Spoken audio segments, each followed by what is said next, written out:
నమస్తే. ప్రస్తుతం ఓ video social మీడియాలో బాగా వైరల్ అవుతోంది. అందులో ఓ వ్యక్తి హెల్మెట్ పెట్టుకొని కార్ డ్రైవ్ చేస్తున్నాడు. అతన్ని అందరూ వింతగా చూస్తున్నారు. ప్రతిరోజు అతన్ని సిగ్నల్ దగ్గర జనం వింతగా చూస్తున్నారు. ఈ క్రమంలో మీడియా వాళ్ళు హెల్మెట్ పెట్టుకొని కార్ డ్రైవింగ్ ఏంటని ప్రశ్నించారు. దీనికి అతడిచ్చిన సమాధానాన్ని విని వాళ్లకు మైండ్ బ్లాక్ అయింది. ఇంతకీ అతడు ఎందుకు హెల్మెట్ వేసుకొని కార్ డ్రైవ్ చేస్తున్నాడు? అతను చెప్పిన సమాధానం ఏంటి తెలుసుకోవాలంటే లెట్స్ వాచ్. ఉత్తరప్రదేశ్లోని ఆగ్రా జిల్లాలో ఓ సంఘటన చోటు చేసుకోగా టీచర్ గుల్షన్ హెల్మెట్ గురించి కారు నడుపుతూ కనిపించారు. ఇది చూసి అందరూ ఆశ్చర్యపోతుంటే కొందరు అతన్ని పిచ్చోడిలా చూసి నవ్వుకున్నారు కూడా. అయితే తాజాగా వీడియో ఆరా తీయగా గుల్షన్ అసలు విషయం బయటపెట్టాడు.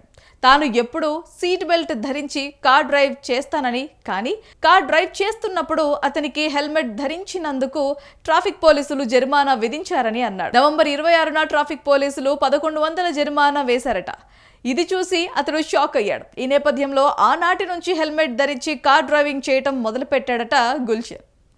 అయితే వృత్తిరీత్యా ఉపాధ్యాయుడైన తాను చట్టాన్ని గౌరవించే పౌరుడని గుల్షన్ తెలిపారు. తనకు జరిమానా విధించినప్పటి నుంచి కార్ డ్రైవింగ్ చేస్తున్నప్పుడు హెల్మెట్ ధరిస్తున్నానని చెప్పాడు. భవిష్యత్తులో కూడా చలాన్ నుంచి తప్పించుకునేందుకు హెల్మెట్ ధరించే కార్ నడుపుతానని స్పష్టం చేశాడట. ఇక ఈ వీడియో క్లిప్ సోషల్ మీడియాలో తెగ వైరల్ అయింది. అయితే అప్పుడప్పుడు ట్రాఫిక్ పోలీసులు చేసే ఓవర్ యాక్షన్ల కారణంగా ఆ డిపార్ట్మెంట్ అబాసుపాలు కావాల్సి వస్తుంది. కొన్నిసార్లు వాహనదారులు తమ రివెంజ్ చూపించే విధానం ఇలానే ఉంటుంది.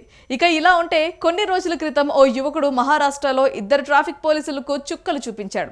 హెల్మెట్ లేకుండా బైక్ పై ప్రయాణించినందుకు తనకు 1000 రూపాయలు ఫైన్ వేశారన్న కోపంతో ఉన్న ఆ యువకుడికి ఈ ట్రాఫిక్ పోలీసులు అడ్డంగా దొరికిపోయారు. నెంబర్ ప్లేట్ సరిగ్గా లేని స్కూటర్ పై ప్రయాణిస్తున్న ట్రాఫిక్ పోలీసులను వెంటాడి పట్టుకొని డబుల్ ఫైన్ విధించేలా చేశాడు. ట్రాఫిక్ పోలీసులు వెళ్తున్న స్కూటర్ను పరిగెత్తుకెళ్లి వెనక నుంచి పట్టుకొని ఆపేశాడు. చచ్చినట్టు స్కూటర్ ఆపిన ట్రాఫిక్ పోలీసులు యువకుడిని దబాయించారు. దాంతో యువకుడు చెప్పిన విషయం విని కంగు తిన్నారు. ముంబైలో జరిగిన ఈ ఘటనకు సంబంధించిన వీడియో అప్పట్లో సోషల్ మీడియాలో బాగా వైరల్ అయింది. ఆ యువకుడి ధైర్యానికి నెటిజన్లు హ్యాండ్స్ ఆఫ్ అంటూ కమెంట్స్ పెడుతున్నారు. అయితే ఓ ఫోటో తీసి ఆన్లైన్లో ఫిర్యాదు చేస్తే సరిపోతుంది అని పోలీసులు ఉన్నతాధికారులు హితవు పలికారు. మొత్తానికి ట్రాఫిక్ చలాన్ల భయంతో సెట్ అయ్యే